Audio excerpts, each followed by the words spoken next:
following an extremely competitive tender process, Racing New South Wales and the ATC have announced that the successful tenderer for that vacant slot is Godolphin. You can understand why Racing New South Wales would love to have Godolphin involved. They are arguably the most powerful racing operation in the world. Godolphin is a worldwide brand. It's a worldwide racing organisation and a highly respected one. They do everything professionally, and what a lot of people don't see about Godolphin is the things they put back into racing. It's not just about winning races. You know, they do this thing called Flying Start, where they take 12 people every year from right around the world and train them into the racing industry at their expense. Who does that? And never look for any accolades. They will lead the world in animal welfare in relation to the retirement of racehorses. So for us it was an easy one when the slot became available. We wanted Godolphin. You know, Godolphin is a respected, well-known international racing brand that you would kill for. And not because they're successful on the racecourse. It's all, what attracts me to Godolphin is all the things that people don't see behind the scenes that they do, that they never look for any recognition. Good afternoon, everyone, with breaking news around the Tab Everest to be run in October. Vin, we've spoken to you a number of times about the Godolphin interest in the race. This has taken it to a brand new level. We've got a very strong field of sprinters in the barn at the moment. You know, they're all the chance. So we've got a lot of horses, a big, high-profile owner, a global spread, and I think that's very attractive to Racing New South Wales. I don't think they'll be telling us whether it's gone to the highest bidder, but it's what Godolphin will be able to do to promote this race all around the world. The world's richest race on turf, the Everest, has been launched in spectacular fashion. One was fantastic, win two was unbelievable. So yeah, we're looking forward to it, and with Red Zell coming back again this year, 3 in a row is right on the cards for him. Let's analyse the Everest, have a look at the slot holders now. Godolphin will be either Alizee or Osborne Bulls, but they're also open to a deal, so James Harron Bloodstock could do a deal with Godolphin to be able to get the other runner. The battle lines are drawn and the troops out at Osborne Park are being assembled. The Blue Army is coming for the Tab Everest. Leading the charge for the Godolphin slot is Osborne Bulls. He's the top seed as far as James Cummings is concerned, and rightly so. He has been there before, running third in the Tab Everest last year, so Cummings knows he'll handle the pressure. Having suffered setback after setback, Osborne Bull's career was nearly over before it ever begun. He debuted 4 days before turning 4, and in his 2 seasons of racing, he has won 9 of his 19 starts. His story for the autumn was one of frustration, with all 5 of his runs resulting in Group 1 seconds. The 6-year-old deserves his moment in the sun, and the stages don't come much bigger than the Tab Everest. Waiting in the wings if Osborne Bulls fails to fire in the lead up to October 19 is hulking mare Alizee, 600 kilos of power. The young gun Bivouac, a stunning last start winner of the Run to the Rose. And if he wins the Golden Rose on Saturday, the temptation could be to run in the Tab Everest with 53 kilos. Stradbroke winner Trekking also gets to show his wares in the Group 1 Moya Stakes on Friday night. The war cry hasn't yet been heard, but Godolphin's march to the Tab Everest has well and truly begun. Here we go, Greg. 5, 4, 3. Yes, the question is, who will it be? Who will it be? Will we get the answers here tonight from James Cummings and Darren Beedman? I doubt it. But they're here. James and Darren, thanks for coming in.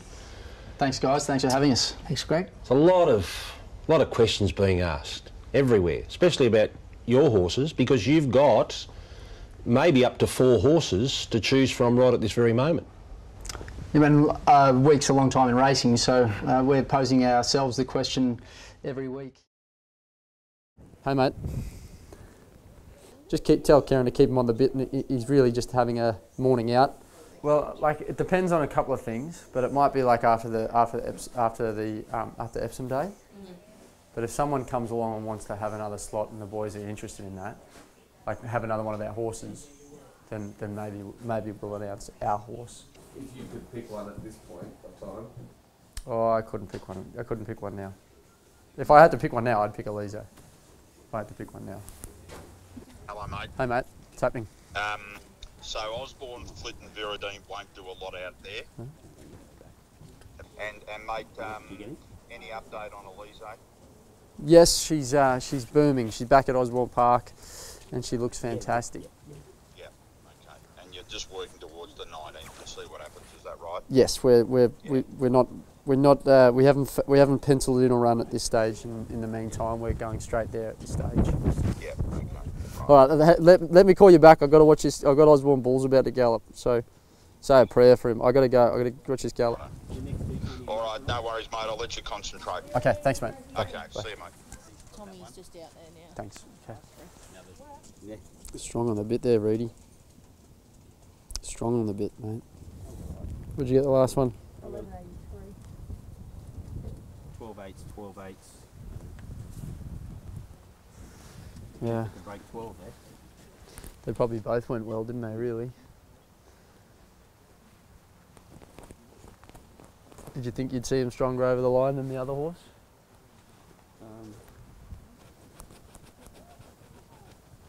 He's going okay. He's probably going okay. Kieran Trekking. He jumped out and he showed he's well and fresh. You know, he travelled nicely. He didn't get a heap of cover. Wanted a little bit more once we turned for home. So he rolled clear of them, then I just let him cruise the last bit and he clocked off the last 100 and Sharp enough. Hello. You've heard the good news? Good news about what? No good news? What happened? About you. What happened? He's out. He's not riding Saturday. He's not riding Saturday. He woke up this morning, he said to Cheese, he doesn't think he should be riding. Well, I thought we'd be in trouble when he wouldn't come out to ride a gallop this morning. And he said he said, I don't think I'll get a clearance. He hasn't tried, but they told him yesterday he wouldn't get a clearance from the specialist. Yeah, you already told me that last night. Yeah, I'm not surprised. So I'm not surprised. That's kind of like why I asked you last night. So. Yeah. No. So at the moment. So I spoke to my guest last night. So James rides Osborne Bulls. James rides Osborne Bulls. Yeah. Keren's riding Probabile. James is riding Fun Star. Tim's riding Villamar, I think. Here's you now. I'll call you back. Okay, mate. Cephalins, have we got 5226 T? Yeah, mate. Yeah. 5226 Polly, mate. Hey, mate. Good, mate. Good. Not too bad. You're out of play. There was a comment there that I think we played it last week. You said Osborne Bulls at this moment in time is our horse until otherwise stated. Like I said, my feeling is that every time we wheel out one of these top sprinters, that we treat them like they're going to be our Everest horse. So when we saddled up Alizee, we're thinking about the impact on the Everest for her and having her absolutely bang on for the 19th. And the same could be said for Bivouac on the weekend and Trekking for Friday night. So any one of those horses is well and truly on our radar. And I'd be surprised if they're not on other people's too, but it's their slot and it's for them to sort out. That's what makes this race, I think, so compelling, doesn't it? Because we've tapped into what is the strength of Australian racing, which is our sprinters, and there's such a deep pool of talent to choose from. Well, Bivouac, when he one last start, but the start before that, in the San Domenico, he wasn't even on the radar. They would have said, no Everest. He's right back in it now. Yeah, but now he's come back into contention.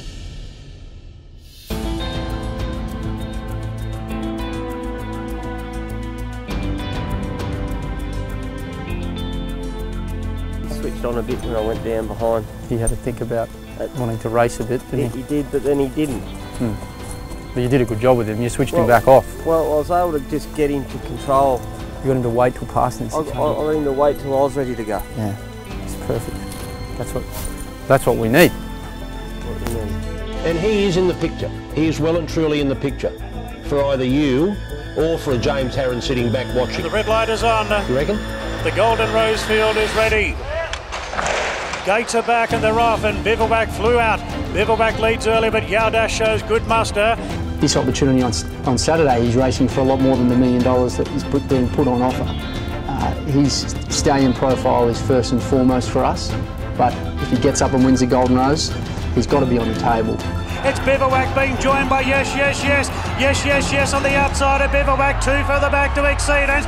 It's Yes, Yes, Yes. Laying it down to Bivouac. Great finish. Yes, Yes, Yes. Bivouac comes back. Bivouac fights on, and Bivouac wins the Golden Rose. Another one for Godolphin. He becomes a very, very valuable colt now, and the spring's not over. It's just begun, but he's had 4 runs. Well, he's an experienced horse, you know. You might say I served it up to him as a 2-year-old, but I could see what he could handle. We know the key to the horse. We've taught him to relax. We've trained him to run 7 furlongs, and you know what? He's probably the best 6-furlong 3-year-old in the country. Are we ready to talk Everest? So where are you at in terms of the Everest?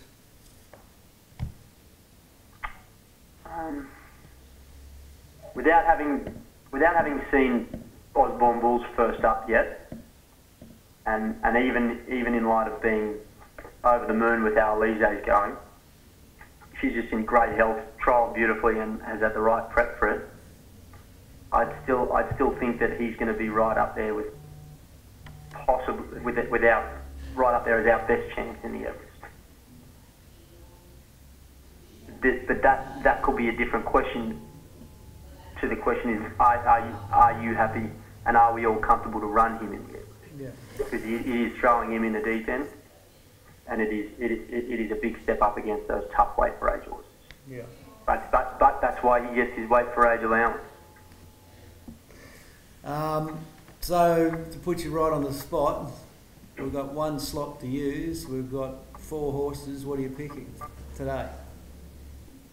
Without worrying about Bivouac's reputation as a stallion, without worrying about his reputation as a stallion, I would say Bivouac today, and with keeping his reputation in mind, I would be interested to hear your thoughts about the difference between getting beaten in an Everest or getting beaten in a Coolmore.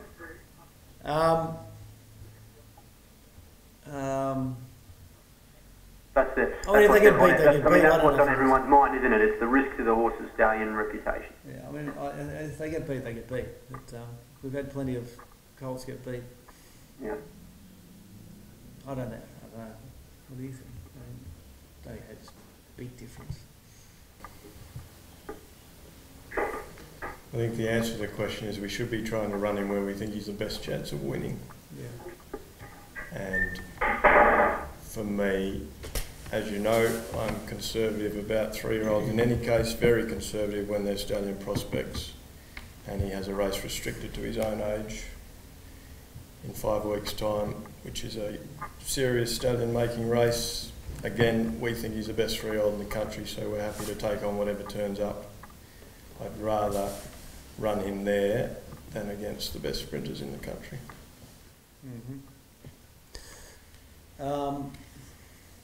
What do you think there, James? Consider that in all the years we might have a Golden Rose winner and we might have the best 3-year-old 1,200 metre horse in the country. How many years is the Everest going to be as open as this? I don't subscribe to the theory of burying a 3-year-old by running them at weight for age.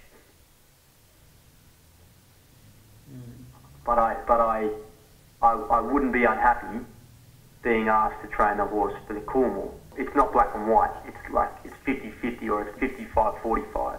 And ultimately, I reckon, Vin, you've got to take all the advice that we give, and you make a call, and we just get in behind it, and we support whichever horse we support the decision we make. Great.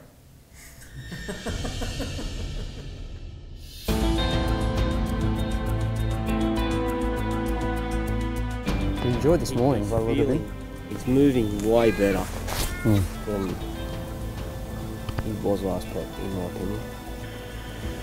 All right, that's just following from Saturday and Osborne Bulls. James, have you got something through from the weekend? So we'll remember from Saturday that our jockey Bowman commented that the horse hadn't returned to scale quite as well as he'd like, and the veterinary stewards on course had assessed him with quite a significant lameness.